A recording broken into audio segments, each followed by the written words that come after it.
Good morning, শুভ সকাল বন্ধুরা। আশা করি তোমরা সকলে ভালো আছো, আর আমিও ভালো আছি। চলে এসেছি আজকে আর একটা নতুন ব্লগ নিয়ে।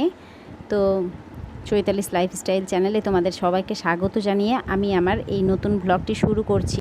আর এখানটায় দেখো যিশুর স্কুলের ব্যাগটা যিশু কিভাবে ফেলে দিয়ে দৌড়ে পালিয়েছে দোকান, কারণ ও আজকে খাবে ম্যাগি, তো ম্যাগি আনতে ছুটেছে। তো ব্যাগটাকে ঘরের মধ্যে রেখে যা, তা না, বাইরেই ফেলে চলে গেছে। তো দেখো এইখানটায় মানে হালকা হালকা বাতাস উঠেছে আর মেঘ করেছে। তো যাই হোক, এখন বর্ষার সময় মেঘ তো করতেই, মেঘ মাঝে মাঝে মেঘ করছে। আর এখানটা আমি রান্না বান্না প্রায় এগিয়ে দিয়েছি। আর আজকে করে নিব কলাইয়ের ডাল। কলাইয়ের ডাল যিশুর বাবার মানে খুব ফেভারেট। এটাতে আদা বাটা দিয়ে কলাইয়ের ডাল ও খুব ভালোবাসে, তো আদা বাটা দিয়েই করব। আর এখানটায় আমি একটু মটর সিদ্ধ চাপিয়েছি, আর করছি আলু পটল ভাজা, পনিরের তরকারি, এগুলো করব।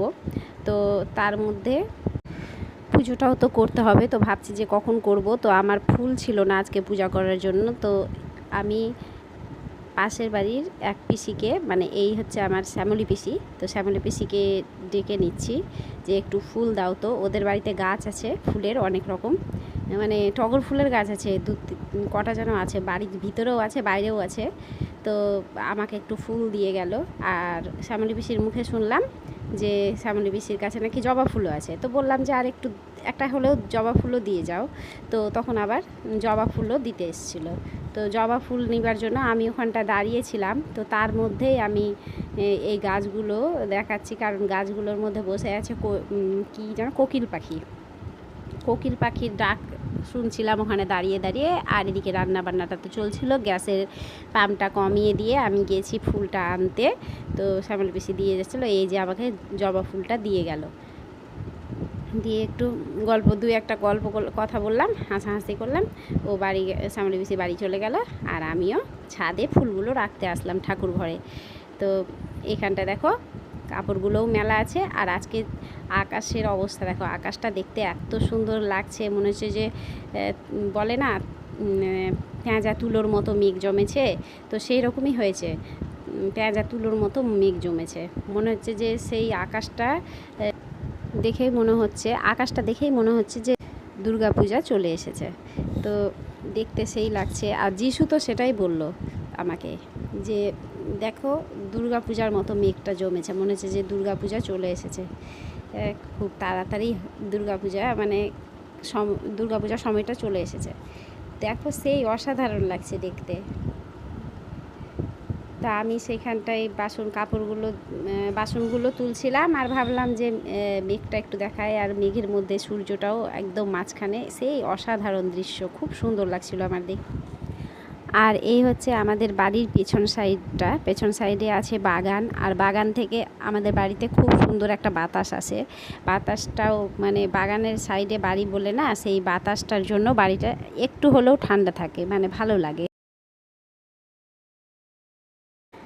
আর এখানটায় দেখো যিশুর কাণ্ড, যিশু কি করছে। ম্যাডাম, তুমি কি একটা কমপ্লেন অর্ডার করেছিলেন? হ্যাঁ ম্যাডাম, করেছিলেন। ম্যাডাম, তুমি কি একটা কমপ্লেন অর্ডার করেছিলেন?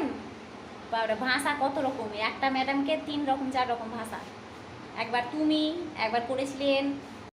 তো যিশু এইভাবে কথা বলে, আমার শুনতে খুব ভালো লাগে, মানে হাসি লাগে। আর আমাদের আশেপাশেও সবাই হাসে ওর কথা শুনে।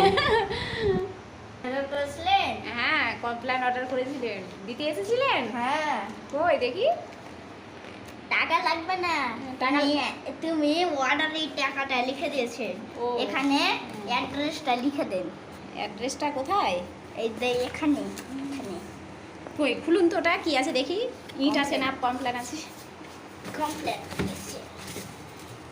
ও তাই, কমপ্লেনই তো আছে। জান তাহলে কটা আছে? হ্যাঁ, কটা আছে? একটাই। দেখি তো, উঠান তো। ও বড় বড় সাইজের আছে। হ্যাঁ। আচ্ছা, এটাকে আমাকে ফ্রিতে দেওয়া হচ্ছে? না, তো বললেন যে লাগবে না টাকা। তোমার হাজবেন্ড না হ্যাঁ, অ্যামাজনে টাকা পাঠিয়ে দিয়েছে। ও আমার হাজবেন্ড পাঠিয়েছে? হ্যাঁ। আপনি কেমন করে জানলেন যে আমার হাজবেন্ড পাঠিয়েছে না আমি পাঠিয়েছি? আমি মোবাইল। আচ্ছা, তো এইভাবে দিতে এসে এইভাবে চেপে বসতে হয় নাকি তার উপরে? কিভাবে বসেছিলেন একবার দেখান তো, এবার দেখে যান। ও এইভাবে দিতে এসে এইভাবে চেপে বসে, এভাবে বসতে হয় চেপে, তাহলে বিক্রি হয় ভালো নাকি? তো বন্ধুরা যিশু এইভাবেই খেলে। আর এই রকম কথা বলতে বলতে আমি যিশুকে একটু মুড়ি দিয়েছি, যে মুড়িটা খেয়ে নে। ওই স্কুল থেকে এসে তো ম্যাগি আনতে গেছিলো, তো ম্যাগিটা করে দিব ভাবলাম, তো তার আগে একটু মুড়িটা দিয়ে দিই, তো মুড়িটাও দিলাম। আর এখানটায় আমি দেখো এসেছি আবার ওই কথাবার্তার পরে আবার এসেছি বিকেলবেলা, কারণ আবার পুজো পাঠ সব হয়ে গেছে। আর এখানটায় রয়েছে প্রসাদ, তো প্রসাদটা তোমাদের সাথে একটু শেয়ার করলাম। তো আমার ব্লগটা আজকে এই পর্যন্তই রাখলাম, আশা করি তোমাদের ভালো লাগলো। আর ভালো লাগলে একটি লাইক করো আর সাবস্ক্রাইব করে পাশে থেকো, ভালো থেকো।